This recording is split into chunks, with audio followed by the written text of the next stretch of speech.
Good morning. This is Jeff Mucci with RCR Wireless News, and today we have Vecima Networks who will be providing a presentation on green fleets and green initiatives with respect to fleet management.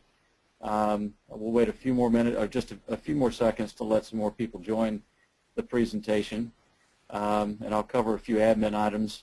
The structure of today's agenda will be we're going to do an introduction of a short poll to get a sense for the size of the fleets that the attendees on the call have, and then we'll introduce Neil Weiler, who's our presenter today from Vecima Networks.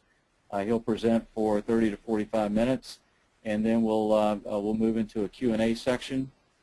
During this presentation, feel free to submit questions online.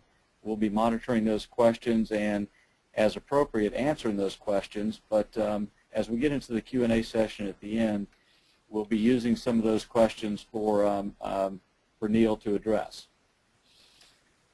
So without any further ado, I'm going to go ahead and launch a poll just to get a sense for our audience. And I'm going to leave this poll up for about 45 seconds. The question is, what fleet type do you represent?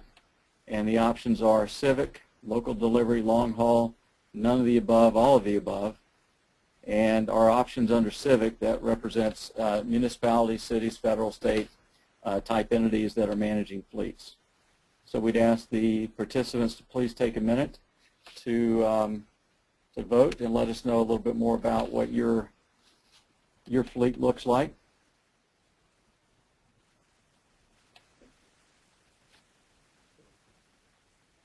I'll leave it open for another 5 seconds. So if you're on the call, please let us know a little bit more about your fleet scope of work.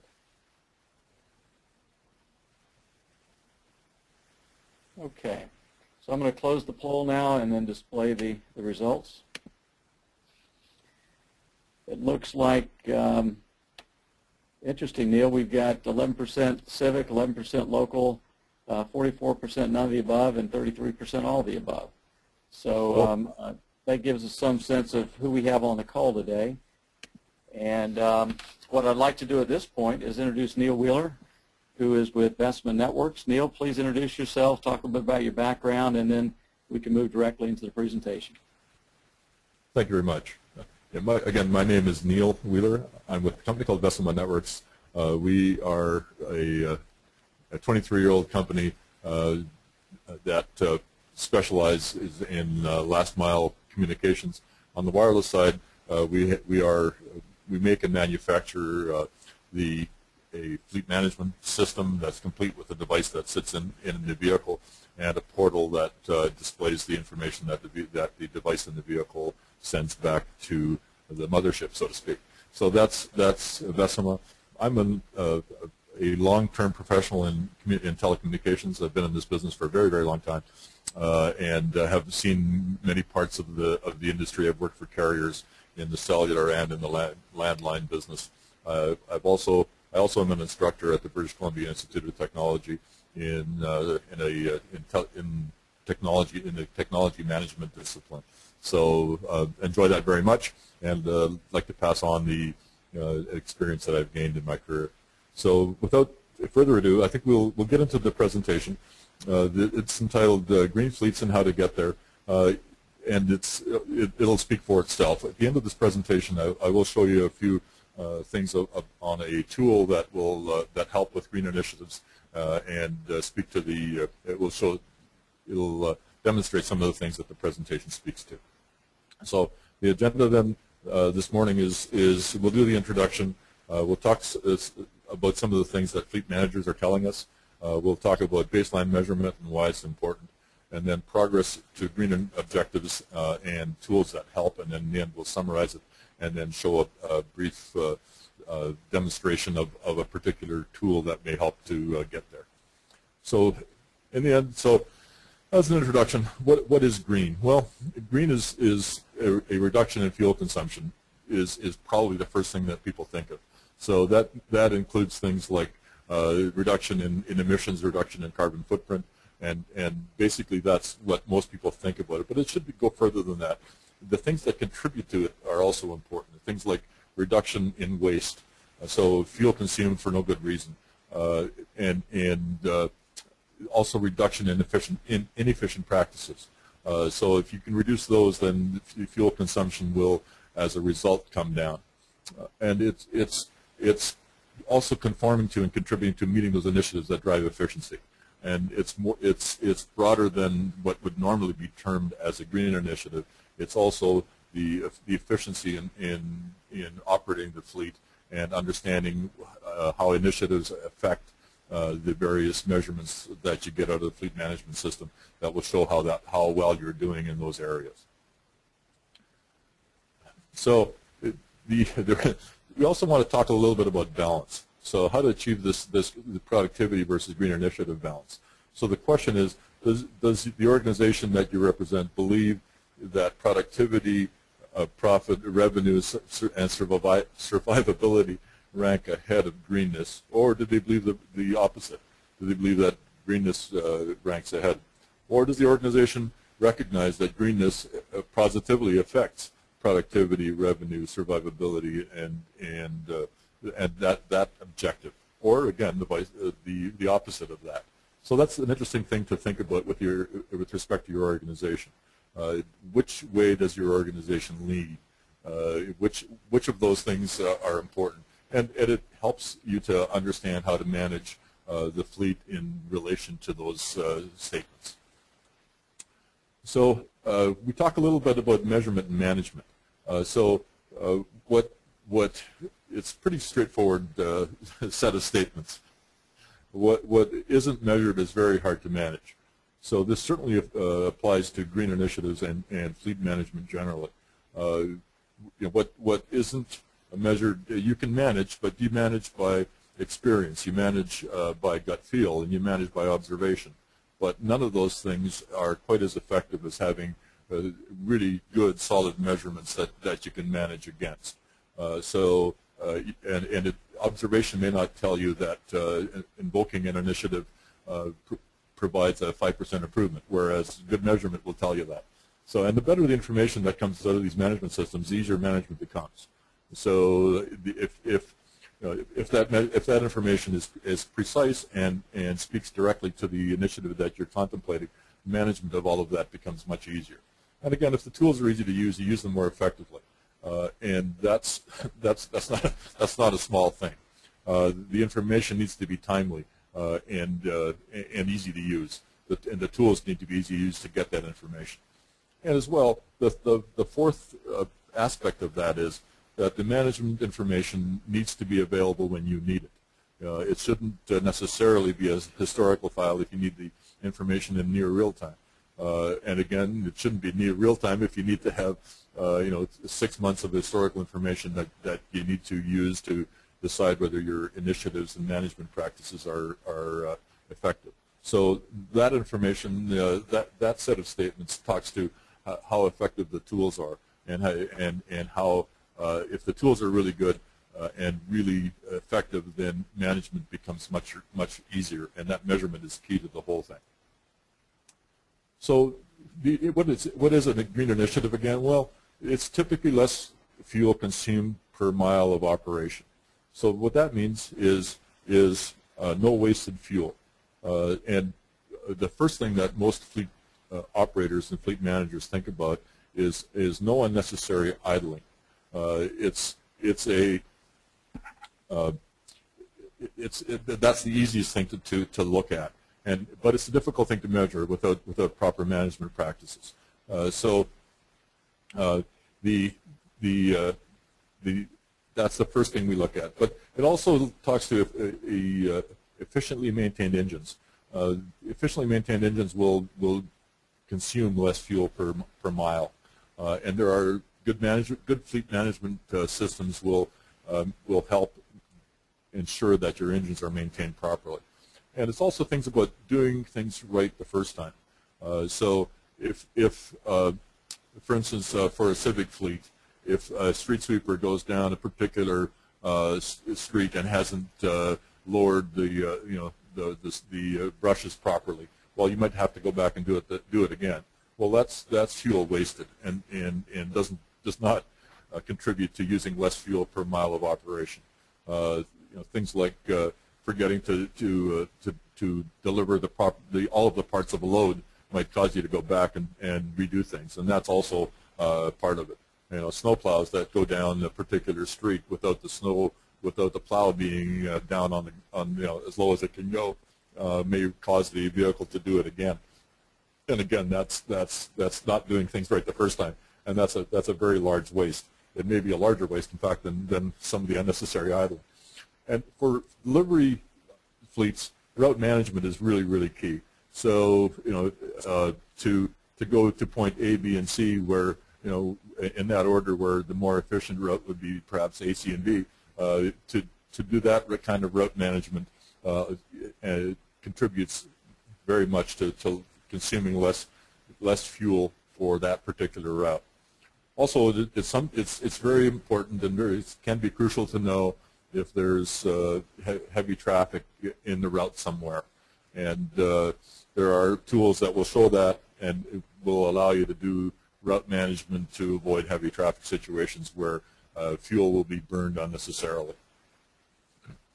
So the other thing that some of us that have some age will remember is that the interstates at some point in time in our past were the speed limit was reduced to 50 miles an hour.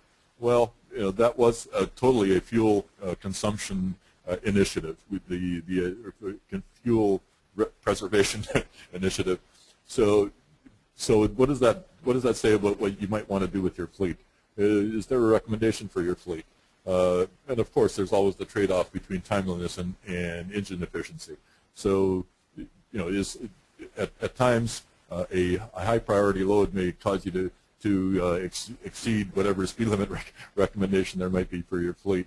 But that gets back to the revenue statement, and you may need to do that in any case. There will always be emergencies and so on that will perhaps contravene or exceed the recommendations or guidelines for the fleet. But those kind of things are standard operating procedures in the end, and there's not a lot we want to do about those. But those can be measured and kept to a minimum. And good management, good measurement will help you do that. And so operating within the guidelines helps to save on maintenance and repairs as well.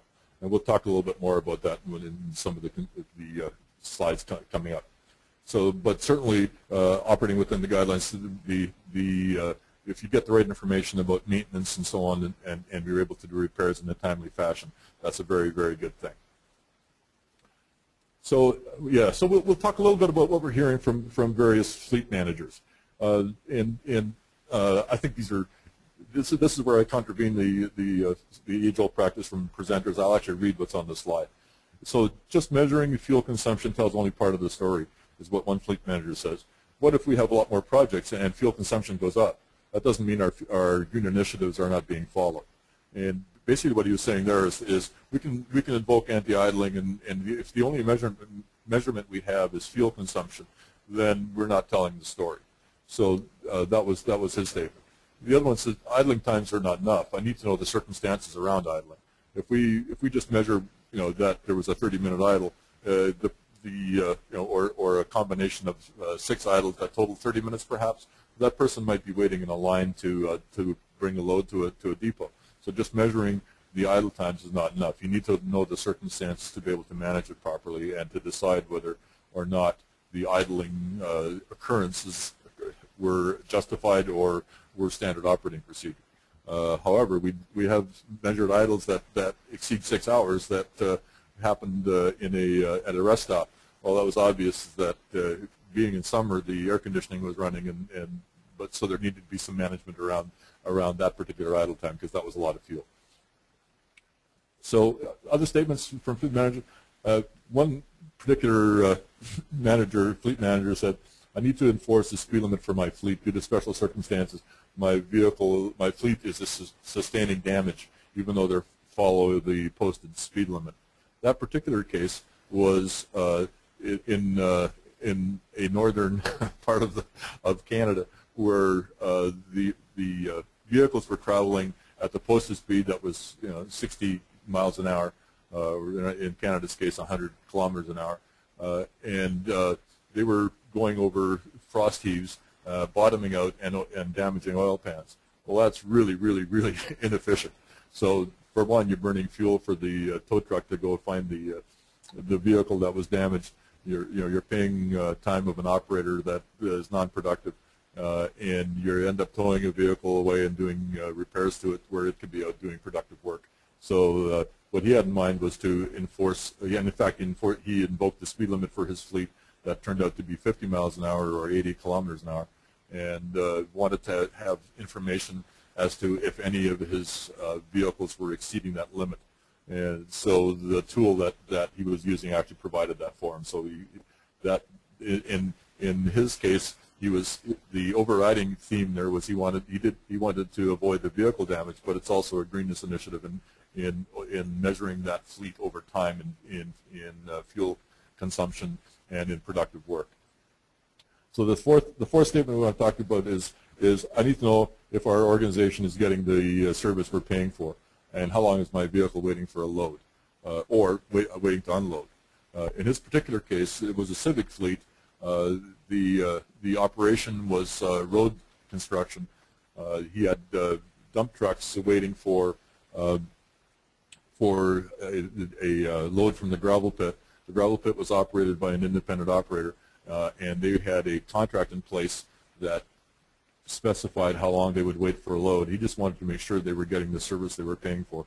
The same would be true of a long haul operation where a vehicle goes to a depot that is either operated by the company or by a customer, and waits a long time for the proper loading bay to open up.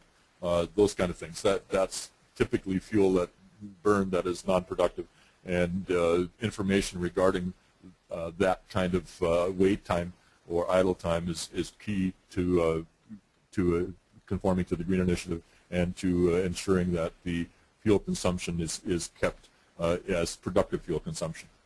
So that's what we're hearing from some of our fleet managers. Excuse me. Right, sorry about that. So we talked about the next item here is the baseline measurement, and it's a fairly simple concept. Once you decide that you want to initiate or you want to invoke a green initiative, you need to understand what your fleet is doing today.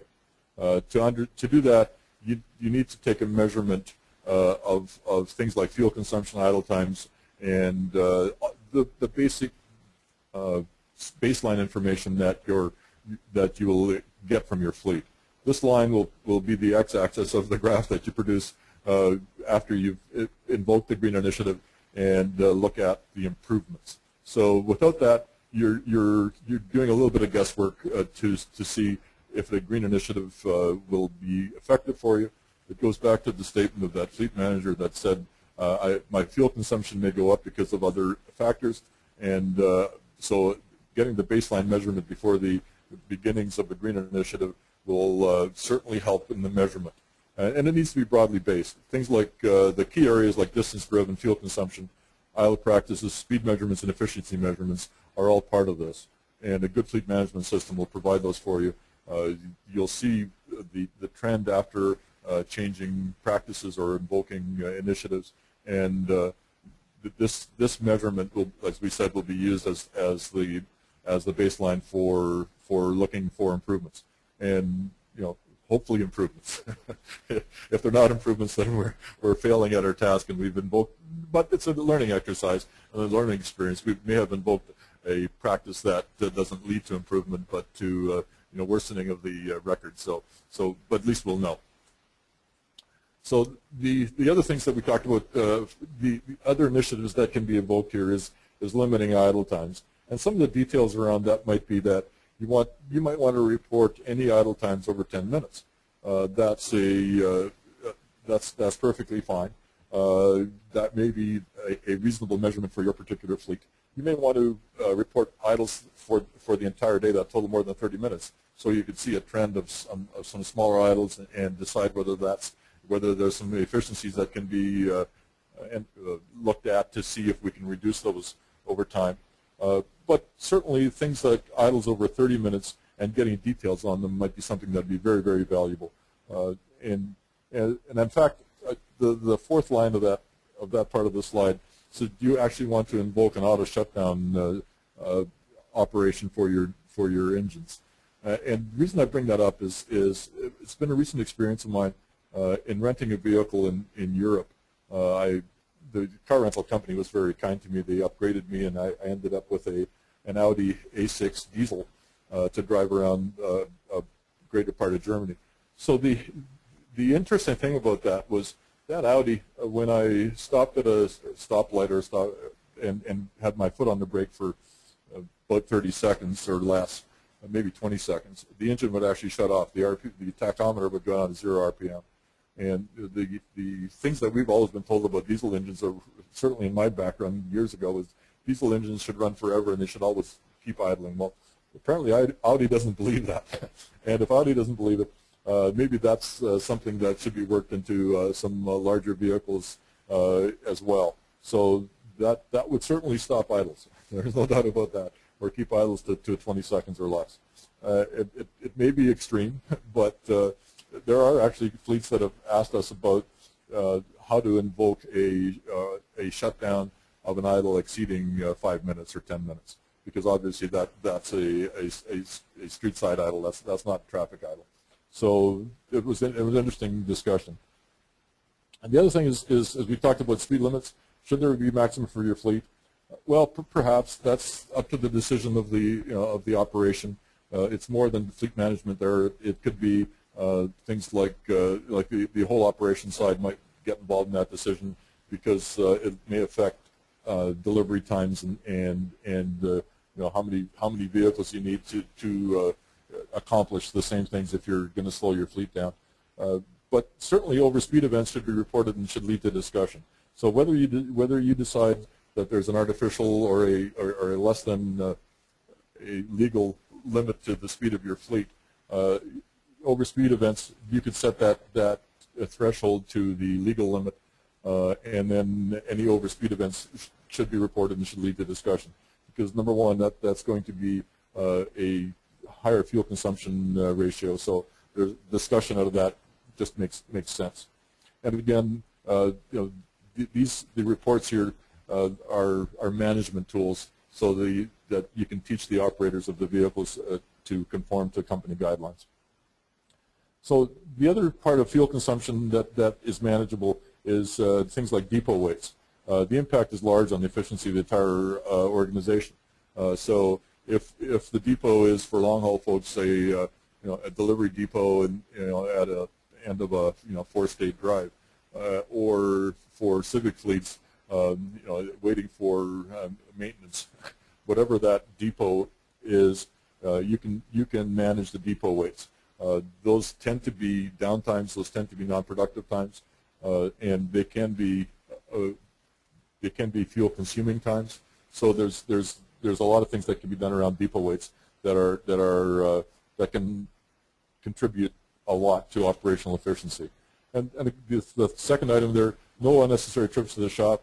If you know what the engine is doing before the vehicle shows up for preventative maintenance, that becomes a great efficiency driver, because it'll show what parts you might want to place on order and what mechanic with what particular skills you might have waiting for that vehicle when it shows up at 8 o'clock on Wednesday morning for its scheduled maintenance. You can have it in or out of the shop in a much shorter time if you know while the vehicle is on the road what the status of the various components of the engine are, and a good fleet management system will show you that. So other initiatives, well, there are things like alternative fuels. We see some of that. You see that in vehicles that you pass on the highway. We see small things like smart cars. We see electrical vehicles. They're hybrid vehicles and equipment. So not only the vehicles themselves, but running the various pieces of equipment that are on the back of the vehicle, perhaps on alternative fuels, is an option. Electrical vehicles themselves, and there are actually there's a whole a group of things available for efficiency, including tires. There are tires that will improve fuel consumption per mile on highways. So that's an alternative to look for. Those are things outside of the fleet management things, but it's all there. So things like synthetic oils and those kind of things, maintenance, looking at those various options are important. But the caution there is that we should look at the entire cost, right, and carbon footprint. So if we're talking green initiatives here, and green initiatives driving the cost structure for an organization, you need to look at the entire thing. So we've heard stories, and they've been in the paper at various times, about electrical vehicles and how efficient they are when in their years of operation, but what a great carbon footprint they leave behind when you wanted to dispose of the batteries. So that may be an old wives' tale, but it just goes to show that the entire ROI needs to be looked at. Like if the efficient tires are 6 times as expensive as regular tires and only offer a 2% increase in fuel efficiency, you need to do the ROI and decide whether that 2% over the life of the tires is it more than pays for the extra expense of the tires. And again, you need to look at the entire picture is the message. So tools that help, GPS systems, fleet management systems that include GPS, and GPS with geofencing, that will show you depot efficiency and measurement and reporting. So I will give you a brief demonstration of that when we're done with the presentation. And unauthorized use of the assets of the fleet also come out of that. So with geofencing, for instance, for a civic fleet, you can geofence the boundaries of the jurisdiction. So whether it's a county, a state, or a city, you can geofence that. And then if publicly owned vehicles go outside of that geofence, you'll be notified. And it could be perfectly reasonable use and follow guidelines and follow policy, but you at least have the information that you can use for management. You can also report on overspeed events. So anything, if you set the speed limit to your fleet as 60 miles an hour, anything that exceeds that, you might set it at 65, just because you may not want to have too many reports. But whatever that speed is that the fleet management deems is reasonable, you can put that in for the as the high limit, and then any overspeed events will be reported. With GPS, you can do routing efficiency, and you can decide whether, as we said, whether you need to go to destination A, B, C in that order, or CBA in that order, and the GPS and GPS tracking will help you do that. But you'll also be able to get traffic reports, so you can avoid the high traffic areas or detours or any of those kind of things. That information comes off of a good map reporting system. You can also, as a customer service that comes out of that, you can also do ETA reporting. So estimated time of arrival, it can be reported, and you can use that. The green initiative part is satisfied with the first items on that slide, but the customer service piece is the last piece there, the ETA reporting. So other tools that help, fleet management devices, they will do field economy reports, as we'll show you. They can do a history of travel, so you know whether a vehicle has passed through a particular area. The side benefit there is that you can also, if there's an incident or accident, you can actually do a replay and see if your vehicle was actually at fault. But it's an interesting part of it.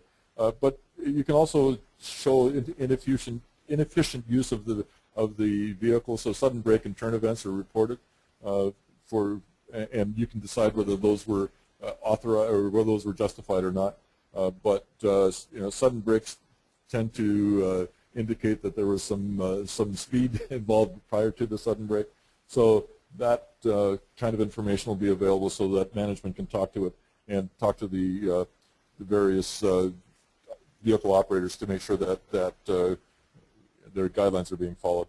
And certainly the engine code transmission is typically part of a good fleet management system, and that as we talked about, will provide the information for preventative maintenance. So all of the possible of engine faults that are going on will be reported. and there'll be a history of the engine and chassis faults. You can also do auditable inspection reports, so including the roadside issues. So if your fleet policy says that the operator needs to walk around the vehicle and inspect it first thing in the morning, those things are available. You can take snapshots and append them to these various reports as well, so that the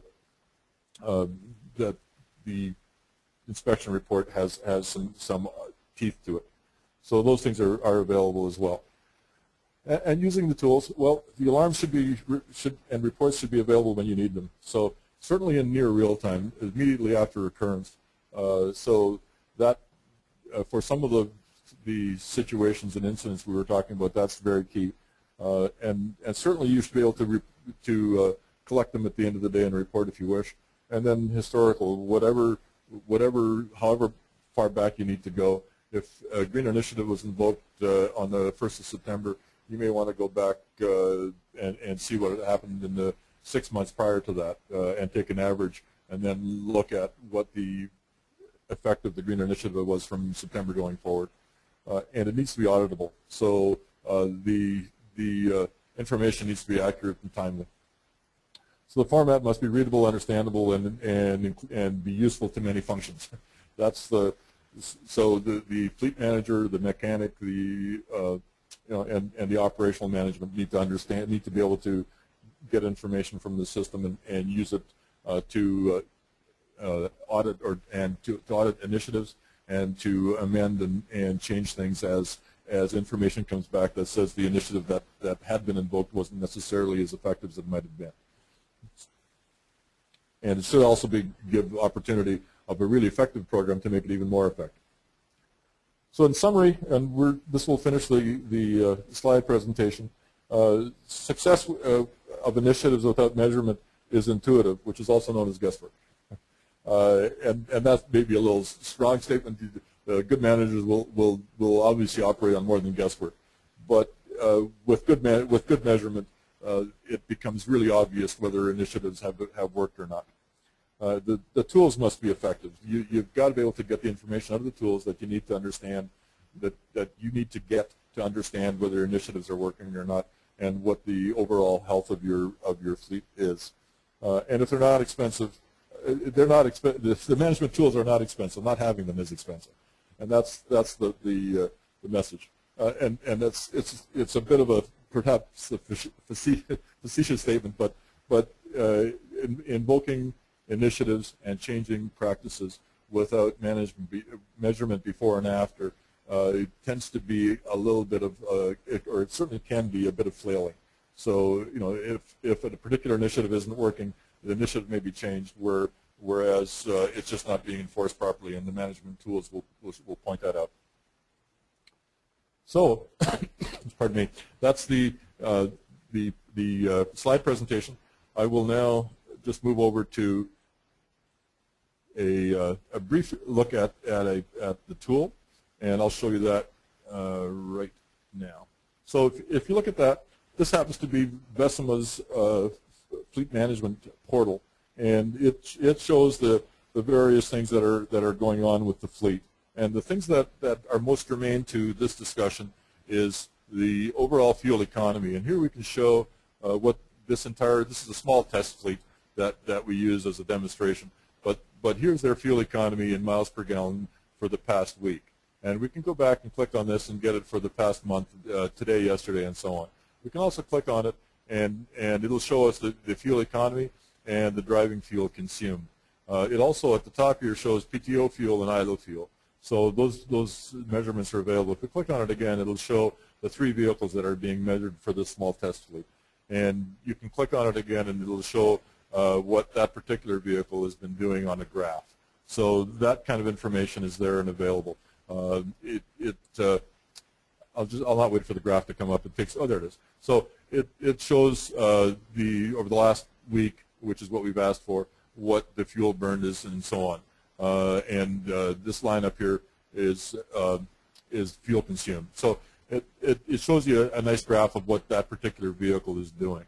The more germane thing here, perhaps, is is the idle times. And we have chosen to break it down into idle times less than 5 minutes. And there's 14 idles there for this small fleet that are 11 minutes in total. So that's almost immaterial. We don't care too much about that. But if we should look at the next one, we show one idle at 9 minutes. Not the end of the world either.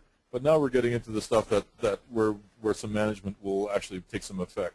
And those are 3 idles at 54 minutes in total. But I really want to look at this really long one here. We have one idle here in 42 minutes in total. And it'll tell me here that it's a particular truck. It's done that. It's actually truck number 1. And we'll look at truck number 1 and see what he's been doing. And that idle time is in Harvey, North Dakota. And it lasted for 42 minutes. So it was on U.S. Route 52. And if I click on that, it will actually show me where that vehicle was. Well, this particular vehicle does collections of grain and so on. And it looks like he's pulled into a farm and he's waiting for his load. So those kind of things, with that kind of information, now we can decide whether that was an appropriate idle or whether we should talk to the operator and decide that that was a good thing or a bad thing. So if I just go back for a minute and go to a week, if I take a week's worth of data here, perhaps there's one here that is quite a bit longer. And we'll just click on that for a second. And we see one here that was, that truck number 5 had 356 minutes of idle time. So let's look at that and see what that looks like. It will show me, but it's collecting some data. So I look at this longest idle, which was 1 hour and 44 minutes. And if I look at that, again, he was pulled up beside a farm. He was downloading. He was loading up some information, and he was gathering his load. And here it is, 1 hour and 45 minutes. It's a bit long. We could talk to the operator and find out what the circumstances were around that, and and should he have shut the engine off and conserved the fuel. So these with this kind of information, with that depth of information, managing the idle time becomes so much easier. We can also look at engine faults, and I will actually go to the next dashboard and show you some of those. I'll go to truck number 1, which is driving here in South Dakota. In fact, the GPS is having a bit of an issue. What we'll do is look at. I'm just going to look at the engine faults here. So if we look at his engine faults, we can see that he's got this. This comes out in English. He's got these 6 engine faults. So the mechanic might look at that and say, the next time this fine fellow is scheduled for maintenance, this vehicle, we'll have the right parts in place to correct these things, and we'll have the right mechanic in place to correct them. So the other thing I was going to show a tiny bit of is this bit of history. So if we can track this vehicle in history, and it'll take a second to pull up sufficient information to make this happen. But we can actually track this vehicle and do all the right things so we can see where he's been. So if I play this, it will actually show the person's route over the last day. And if I pause it, right now he's idling, and there you see the arrow. Now he's moving. So once he's moving, and it replays it, and I can pause it and run my cursor. I'll just let him move for a bit here, so I can stop him there and run my cursor over here and say, well, okay, he was the location's unavailable, but he's on highway number 80, heading west, driving at 65.87 miles an hour, and this was 23 hours ago, as we had it requested from the system. I can run this, and so the idea here is I can always, if I thought there was something going on with his driving habits, I could stop and say, well, jeepers, he's going 68 miles an hour, almost 69 miles an hour here. That's a little quick. So we can have the discussion with the particular operator. If we had set a speed limit for him that was 65 miles an hour, that would be reported, and we could take action at the time if we deemed that to be a sufficiently serious enough event to take action immediately. So those are the kind of things that I was going to show you on the tools. But that gives you an idea of how to manage these kind of things. We can also do a street view here of where he is and what he's looking at. So if that was a particular spot where he was idling, we could see that. and he's going 67 miles an hour in this particular case, and it's a wide open area, maybe not the end of the world. So from a safety point of view, it's okay. From a green management point of view, we might have an issue with him going at that speed. And that's really what I wanted to show you as far as tools are concerned here. There's a lot of things that these tools can drive or can help you with in your green initiatives. A good fleet management system will do all of that. There is actually one thing more I was going to show, and that is the geofencing capabilities. So geofence is something pretty straightforward here. I'm just going to name this T for test, and I'm going to select our fleet and create it. So now I've created a geofence here, and I could put that over a depot. I could put it anywhere at all, and you would get, because I just created it, there's no activity for the last 72 hours. But as vehicles pass in and out of that geofence, you'd get information to say that that's what's happened. And for the sake of operational efficiency and fuel efficiency, you might want to geofence all of the Starbucks on somebody's route if that's their particular beverage of choice. And as long as they don't idle the vehicle while they're having their Starbucks, it's probably okay. But certainly that would be something you can do. The geofence can be edited. It can be enlarged and shrunk and do all of those things. But that's just an idea of how the geofence helps you with these kinds of initiatives. If you put that geofence around a depot, for instance, and track the timing of vehicles running through that particular depot, that will help a lot in managing expectations and in managing to contracted load times. So and based on operational efficiency, it will aid to green initiative attainment. And folks, that's everything that I wanted to show this morning. Well, thank you, Neil. We've got some great questions that have come in, and I want to get to the Q&A session. Before I do, though, I want to launch another poll just to get a feel for the size of the fleets that our attendees have. So you should see on your screen right now how many vehicles in your fleet. If the attendees would just take a minute or take 30 seconds to click on one of the three options we present, less than 30, 31 to 100, and 101 plus, it'll give Vecima an idea of, and RCR an idea of the audience and the size of your programs.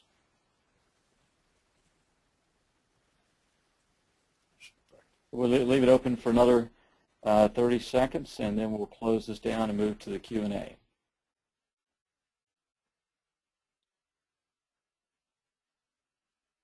Okay, just another 5 seconds. Last chance to cast your vote. All right.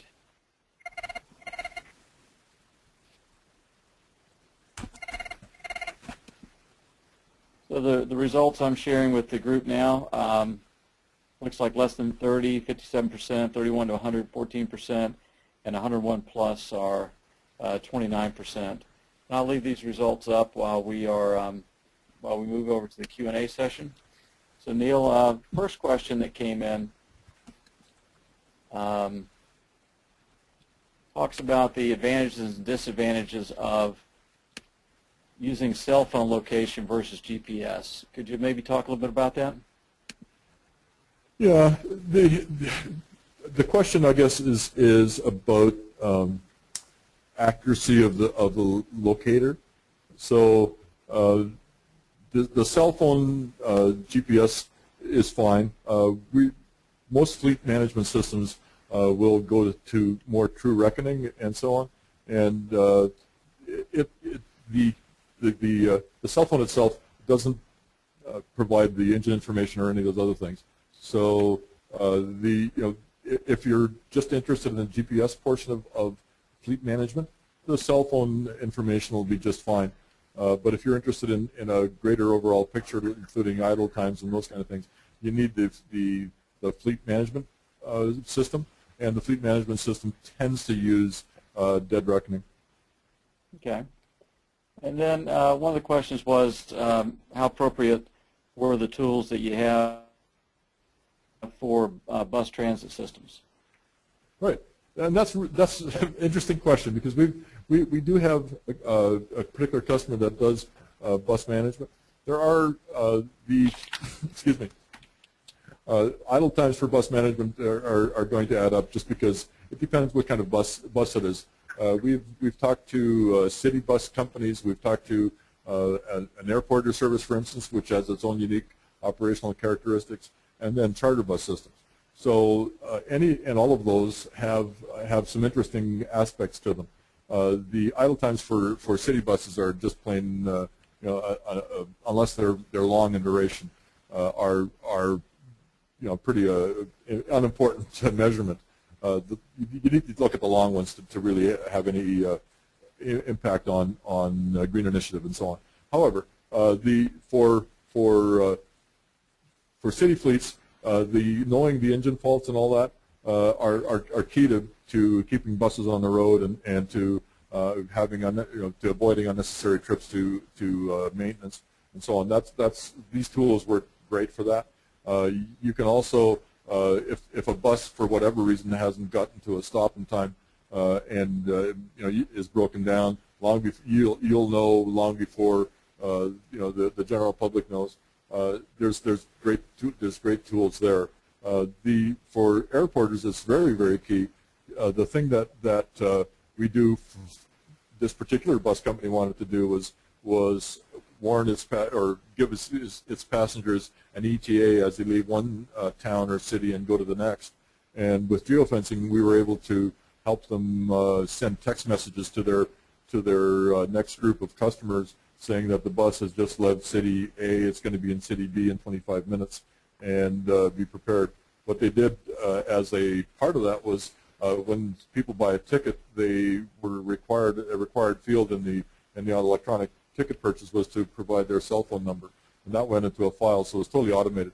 So when the bus left one geofence, the automated message would go to the next group and give them an ETA.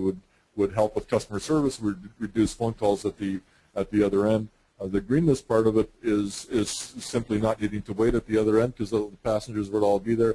You didn't necessarily have to idle and waiting for somebody because all of the people would have been notified prior.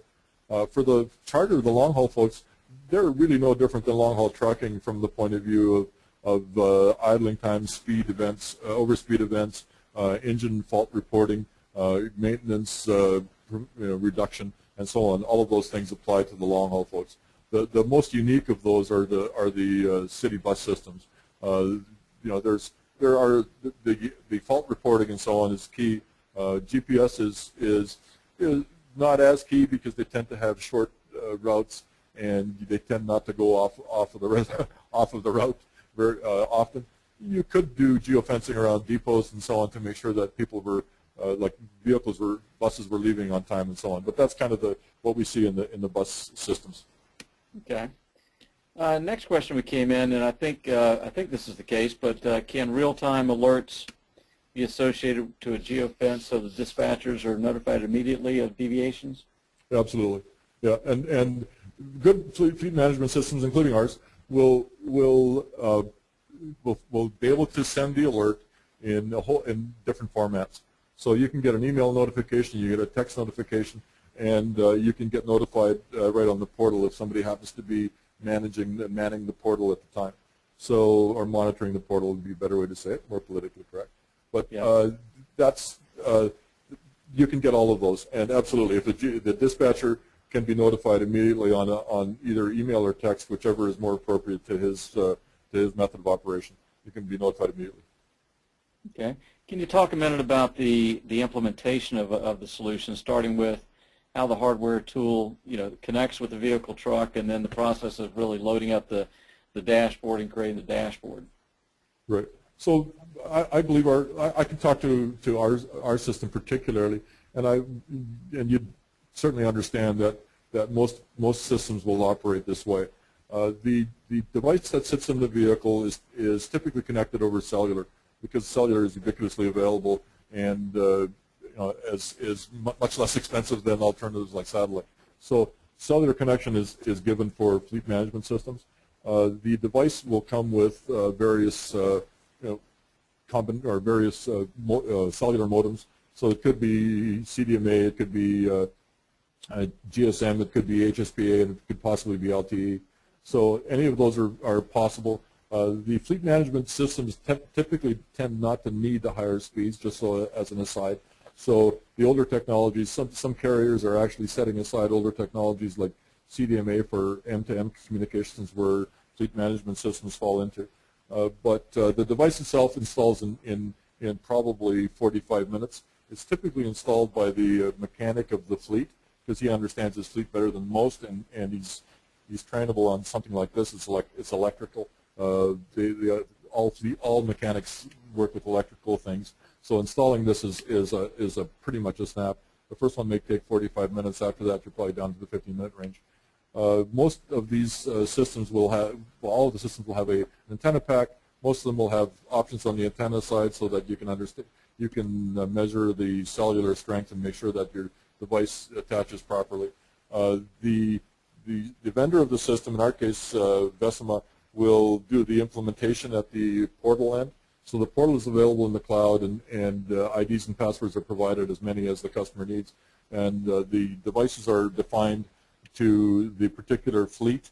One thing I didn't show on here, and I can just roll over that now, is there's a description of who this fleet belongs to. In this case, it's us, and this description of the fleet and the vehicles. So all of that's inputted at the time of implementation in this case, by us. And then the IDs and passwords are provided. The system is ready to go. You can also do subfleets. So if you have a large fleet, a civic fleet particularly, that has that capability, or may have that need, where Parks and Rec will have one subfleet, road maintenance will have another subfleet, and fire may have another one. So those kind of things are available. So that the implementation, the piece that's in the vehicle is done by the mechanic. The rest of it's done by the providing company. In this, in our case, done by us. And the portal is provided and ready to go. Training is provided, and mechanic training is provided as well. Okay. Can you talk a little bit about the types of fleets that are initiating green fleet management initiatives, and as part of that, any information you could provide about quantifying the savings or how they're measuring their ROI on those initiatives would be appreciated. Yeah. So the obvious first place, because civic fleets and government fleets tend to have political connections and political I guess influences, they tend to have the most aggressive, would be one way to say it, perhaps, would have the green initiatives would be felt the highest in civic fleets or government fleets, and it's understandable. Some of the cities have very large green initiatives that extend over and above the fleet, so they tend to go to they tend to be much more far-reaching than the fleet itself, but will absolutely include the fleet. So those fleets will be the first ones. How they measure a lot is idle times. They really want to reduce idle times, because particularly they look at that as wasted fuel. So fuel consumption per operational mile and idle times are really the things that they look at the most aggressively, or with the most attention. Okay. Well, as you know, Neil, RCR Wireless is widely read by mobile operators in the U.S. and abroad. And one of the questions we had coming in was related to mobile operators. Specifically, what role does a mobile operator play in delivering the service to the customer? Right. Well, the mobile operator, in the case of there are various versions of things, right? So there are things like MVNOs and other aggregators that help. But in the North American jurisdictions, in U.S. and in Canada, their mobile operators tend to cover the entire country. So particularly the big ones. So if you look at so the issues we have, before I get there, is coverage and cost. So the coverage for the contiguous 48 is by people like Sprint or AT&T or Verizon is pretty good, and one of the features that most fleet management, including ours, has is something called store and forward. So if you happen to be outside of coverage, you can put excuse me. You can store and forward. So if you're out of coverage, the device will store the information. And then next time you're in coverage, we'll provide it. In the case of our coverage in the U.S., we contract with the carriers and provide a one price solution for both portal access and cellular coverage. So the customer in this case doesn't really care who we deal with, provided that it has proper coverage. If in Canada we're getting there with this, the prices are a little bit different up there. Down here, there's a much better way of looking at things. The solutions are more far-reaching. But from an implementation point of view, we look after the carrier side, so the customer doesn't care. So are you in fact then becoming an MVNO, or how does that work? They sign a contract with you, and they pay on a per unit basis or per vehicle basis? That's right. They pay on a per vehicle basis, and we provide all of the coverage. We provide as a one price. We provide cellular coverage and portal access. Okay. We've got time for a couple more questions here, and one thing that came up on the, sorry to interrupt, but one thing that came up is contact information for me, and you folks can see my name as a presenter. It's Neil Weiler at Vecima.com, and you see on the screen now is the title page there, Vecima Networks. It's VECIMA. So contact information is, and the office phone number is on there. So I just wanted to answer that live as that question came up. Great, thank you. So there's a lot of buzz about LTE today. Where do you see LTE fitting into green initiatives short and long term? Right. Well, for fleet management systems particularly do not send a great deal of data. So the later generations of cellular technology, such as the G3 was considered to be HSPA and G4 is considered to be LTE. Those higher speeds are not necessary for fleet management, and then the attendant green initiatives that come out of the fleet management tools, or that fleet management tools allow to measure properly. So the LTE itself is very high speed, and the other issue about LTE is that implementations from the various carriers are not necessarily following exactly the same standards. So people that want to use LTE, organizations that want to use LTE for M2M communications, need to write their LTE protocol stack to different standards, and it's a lot of work and not necessarily productive. So we're quite happy to stay at HSPA and below for now. LTE itself, though, will provide lower costs for data transmission. So that's the incentive to get there. We'll need to make sure that we choose a particular carrier that has ubiquitous coverage across the contiguous 48 and in Canada, so that we can write to one particular protocol and then use their price advantage, or their price reduction as an advantage for our customers. Okay. Well, I think we're out of time here. What I would like to mention, though, that if folks would like a copy of the presentation, they should contact you directly. And what's the best way for them to contact you? Sure. It's Neil, N-E-I-L, Weiler, and Weiler is spelled W-I-E-L-E-R, at Vecima.com, and Vecima is on the screen there. It's VECIMA.com, and certainly feel free. The office number is there. My extension is 2257, and if you'd want to leave me a message, I will certainly get it. Okay, great. And then as a follow-up to all the attendees and registrants, we will be sending a follow-up email that will include a link to RCR Wireless's YouTube channel, so you can view the presentation, as well as share with your friends and maybe your family using your various social media channels. So Neil, thank you so much for your time today.